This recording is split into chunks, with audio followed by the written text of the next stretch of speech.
In this video, I'll be comparing the Switch Pro controller to a whole bunch of different controllers.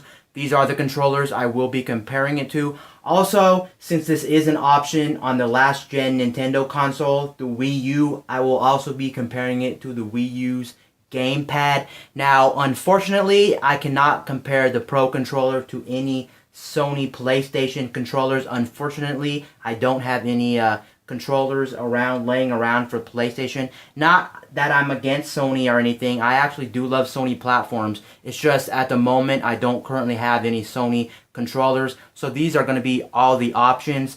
Also, I did do a full review of the Switch Pro controller. If you would like to see that review, a link will be down in the description below. Or now there should be an eye icon coming up at the right hand side of the screen, and you can click on that if you want to watch that video. But anyway, here we go. And I guess I'm going to start off with the Joy-Cons in the Joy-Con grip right here. Now here is the Switch Joy-Con grip right here compared to the Pro controller. Just holding the Joy-Cons in the Joy-Con grip, it does feel pretty sturdy, I must say. The travel on the analog sticks or the joysticks, you don't get a lot of travel with the joysticks.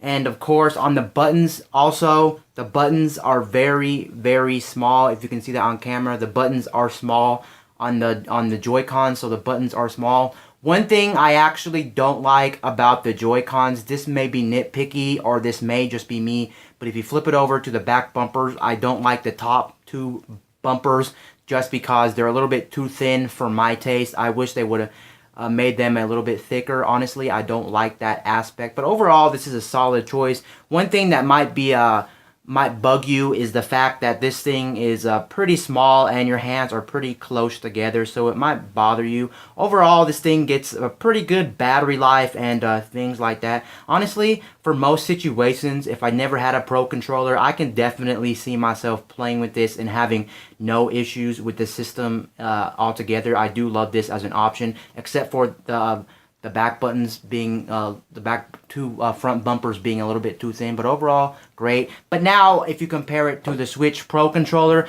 the Switch Pro controller is definitely a much more sturdy controller. The travel on the analog sticks is definitely more, so the analog sticks rotate more.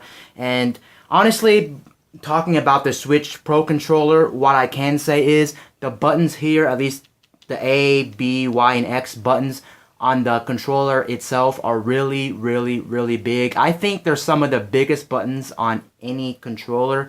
The one thing you will get with this controller that you won't definitely get with the Joy-Cons, no matter what configuration you play them in, you won't get a proper D-pad, which is right here. So if you play a lot of retro games or if you play a lot of indie games and you need the D-pad, unfortunately, you won't get a true D-pad with the Joy-Cons. So this is going to be an option if you need a D-pad. Like I said before, the Joy-Cons and the Joy-Con grip feel pretty solid to me. I personally don't have any problems with them. Overall, this one does feel pretty nice. Going back to this, the bumpers on the back definitely don't, the bottom two bumpers on the back of this one definitely don't feel as good compared to the Pro controller, but definitely not too bad when it comes to that. The feel of it feels pretty good too. I don't really have a problem with this thing. It feels a little bit too plasticky actually, but it's nothing that really does bother me. The sides do feel a little bit plasticky, but not too bad. So there it is compared to the Joy-Con and the Joy-Con grip right there.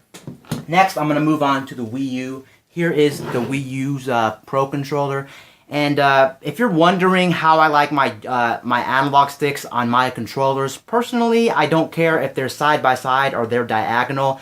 Either way doesn't bother me. So I'm not really a fan of either. I mean, I don't mind either. I like either configuration is what I'm getting to. So you may be asking yourself, which one do I like? Well, I like either. You can also see that the Pro controller does resemble a lot like the Xbox 360 or Xbox One controller. Now here is the Wii U's Pro controller. Personally, I think this is a good controller, but I don't think it's my favorite controller. Honestly, this one is way too plasticky. It's glossy. It feels cheap. I just don't like it. It's not heavy enough. I just really don't like this controller that much. But as a controller itself, it is a solid controller. Personally, it's not my favorite. And what I can say as well, actually this one has pretty small throw compared to the Switch's Pro Controller. The throw on the analog sticks, you can rotate them farther out on this controller. Overall, I can say they really did make a big improvement, or somewhat of an improvement, on the Switch's Pro Controller compared to the Wii U's Pro Controller. D-pad is okay on this one. They both actually have a pretty solid D-pad, but I think I like the Switch's D-pad just slightly better than this one. But this one's definitely not a garbage D-pad by any means. This one actually has a pretty solid D-pad. I will say that the buttons on the back feel really sturdy as well. ZL and ZR, L and R. I think, yeah, I like the buttons on here just as much as the Switch Pro Controller. I really don't have a preference. I might like the ZL and ZR buttons on the back of this one slightly more than on that one, just because they feel more. Overall, this controller does feel really premium, is what I'm trying to get, what I'm saying in this video. It does feel really premium. And yeah, overall, this is a very good controller as well. Now, I'm going to go ahead and move on to the Wii U's gamepad. Here is the Wii U's gamepad compared to the Switch's Pro Controller. And yes, before you do ask me, this is a case on the gamepad, if you're wondering. It is a Mario Kart 8 case for your gamepad if you're looking for it. This is not a skin. This is not a limited edition or anything like that. But anyway, here is the controller right here. Again, actually, this one does feel solid. Only complaint is it's way too big as a controller for most people, and for me too. It's way too big. But the buttons really do feel sturdy. They feel big. They feel nice. This does feel like a very solid option for a gaming controller right here. Even if you compare it to the Switch's Pro Controller, it feels like a very solid option. Now I'm going to move on to the Microsoft consoles. The first one I'm going to start with is the Xbox One. The Xbox One controller I actually do like. The only thing I really don't like about this controller, I must say, are the back two bumpers, the front two bumpers. I think that they're maybe a little bit too big and maybe a little bit too clicky. But other than that, I think this controller is a solid controller. I don't actually really enjoy the way it feels in my hand. It's not really bad, but I think it might be a little bit too wide, or maybe the shape of it, but that's just me personally. But overall, it's a very good controller. The D-pad feels solid. The buttons feel solid. Overall, it does feel solid. Now, with batteries in this controller is definitely much more heavier than the Wii U controller or the Switch's Pro Controller. This thing's very heavy. Not extremely heavy as I'm putting on, but it is definitely more heavier. What I think that it's caused by the batteries, because this does use your standard AA batteries, and that might be weighing this controller down. One thing to take note about this controller is it does have a 3.5mm headphone jack, and the problem with the Switch's Pro Controller, it does not have a 3.5mm headphone jack, so you can't plug in headphones if you really wanted to use this for chatting online and things like that. That's really a missed opportunity by Nintendo. They should have put a 3.5mm headphone jack. Even if you couldn't talk out of the headphone jack, just to listen to audio on your TV or from the game would have been a nice thing, because how many times have you been playing your game at night and you don't want to bother people, or your parents tell you to shut that off? So it's nice to have a way to get the audio. But now with the Switch dock, you have to get a dongle for your TV, plug it in your TV, hope it has a 3.5mm headphone jack. Overall, it's just kind of a headache. I really wish they would have put a 3.5mm headphone jack on this controller. I will say one thing too I really do like about this controller compared to a lot of controllers. I like the fact that it is a matte finish instead of a glossy, but most controllers you find are actually a matte finish. The only one I can really think of that's not a matte finish is going to be the Wii U's Pro Controller, at least out of the controllers I'm showing you right now. So props to Nintendo for getting rid of that crappy glossy finish on the Wii U's Pro Controller.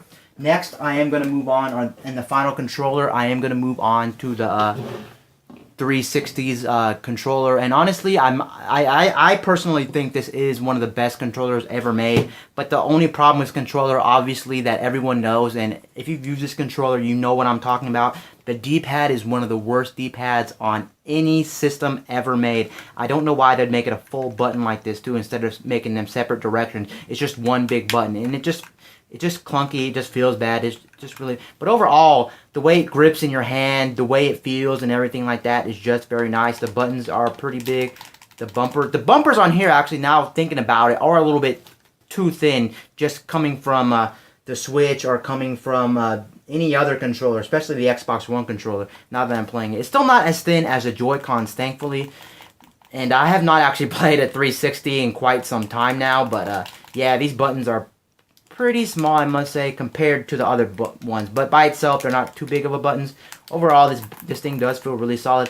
One thing I have noticed with all my controllers that you may have experienced too is it looks like a lot of controllers actually wear over time, like the analog sticks or joysticks actually wear over time. I'm not sure if you can see this. One actually came undone on this controller, like the actual stuff is peeling off, but you can see it's not the same texture as it was out of the box. So I'm wondering over time, is the Switch Pro controller, are the analog sticks, like the actual analog sticks, like the material around it, are they going to wear over time? But if you take a controller like the Wii U's Pro controller, I've had this now a good 2-3 years now, and I must say that you can see that the analog sticks have not actually worn out. They still have the same material in it. It has from day one. It's pretty much in good condition for the analog sticks. And I play a lot of Smash Bros on this controller, so that really tells you something.